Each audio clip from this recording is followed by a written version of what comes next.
Ukraine has fired US-supplied long-range missiles into Russia for the first time. Russia says 6 of the ATACMS missiles were fired into the Berdyansk region, with 5 fully intercepted by air defences. It says one of the missiles fell onto a military facility and ignited a fire. Russian Foreign Minister Sergei Lavrov denounced the attack and accused the United States of working to escalate the conflict. The president mentioned this several times. If long-range missiles are going to be applied from Ukraine into Russian territory, it will also mean that they are operated by American experts, military experts. And we will be taking this as a qualitatively new phase of the Western war against Russia, and we'll react accordingly.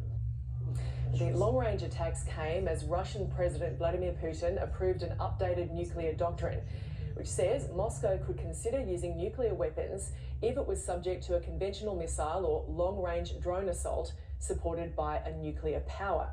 The Pentagon says the change is more irresponsible rhetoric from the aggressor.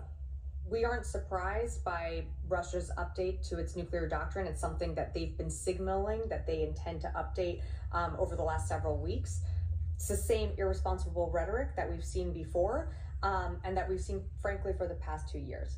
So it's something that we're going to continue to monitor, but we don't have any indications that Russia is preparing to use a nuclear weapon within Ukraine, and we don't see any, we don't see any changes that need to be made to our own nuclear posture as well. Global Affairs editor John Lyons joins us now. John, can you explain Putin's new doctrine for us? Well, yes, Gemma, what he has now signed into law in Russia is a new nuclear doctrine, which says that if there is an attack from a non-nuclear state on Russia, if it's backed by a nuclear state, it will be treated as a joint assault on Russia.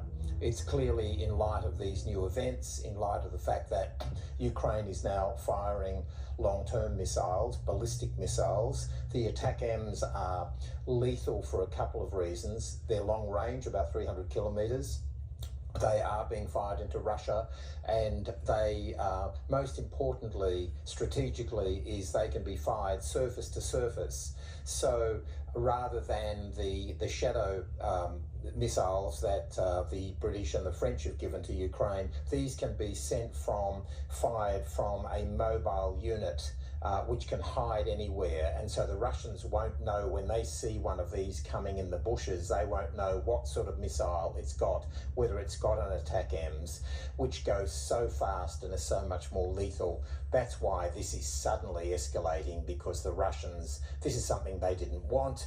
The Americans have been living under that threat, though the whole world has, of, it has more nuclear warheads, Russia, than any other country. So the United States will be ready for this. Hopefully Russia doesn't fire a nuclear weapon. I think that's something everybody wants to avoid. I think, though, I'm sure the Pentagon would have planned this, and I suspect they would have a plan for, if he does fire a nuclear weapon, they will have a pretty fierce response, which of course we hope the world doesn't see. And is this threat against not just Ukraine facilities, but also US facilities? Yes, so the Russians are not saying specifically who they would target. I don't think the Russians would target directly the United States. But look, every so often Vladimir Putin has used brought out the nuclear threat. And so it's something that the world has lived with now since this war began 1,000 days ago yesterday. And therefore, the West has to make a judgment. I think the Germans take this more seriously. The word out of Germany is that they do think that Vladimir Putin could be serious. The United States, though, and the UK and others are suggesting that it's basically bluster. Now, we heard some of the White House's response a moment ago. How are they treating this new doctrine?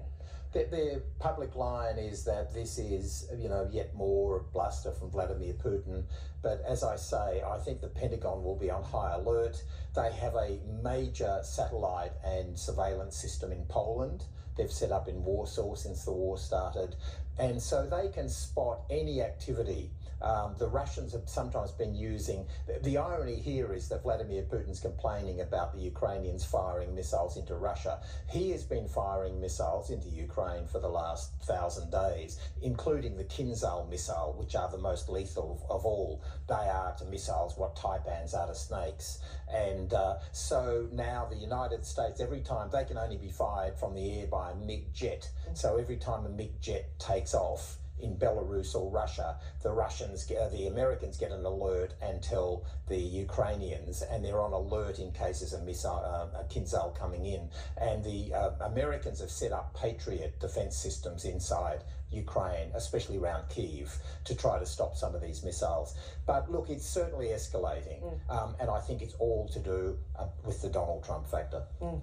And I mean, what broadly is happening on the battlefield? On the battlefield, the Ukrainians are losing slowly. There's no doubt that the Russians are eking away more and more land.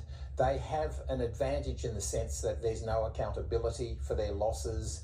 Thousands and thousands of young Russians have died, and Vladimir Putin is not accountable. So he can keep sending more and more cannon fodder. And in fact, it's got so desperate for him now that so many Russians have been killed. He's brought in these 10,000 or so troops from North Korea who are now massed on the border. That's another reason it's escalating, because the United States and Ukraine believe that those North Koreans are ready any time to make a push to try to take Kursk back off the Ukrainians. Kursk, of course, is inside Russia. The Ukrainians have taken that, and the North Koreans have been brought in to try to, as sort of cannon fodder, to go in and try to take that back from the Ukrainians.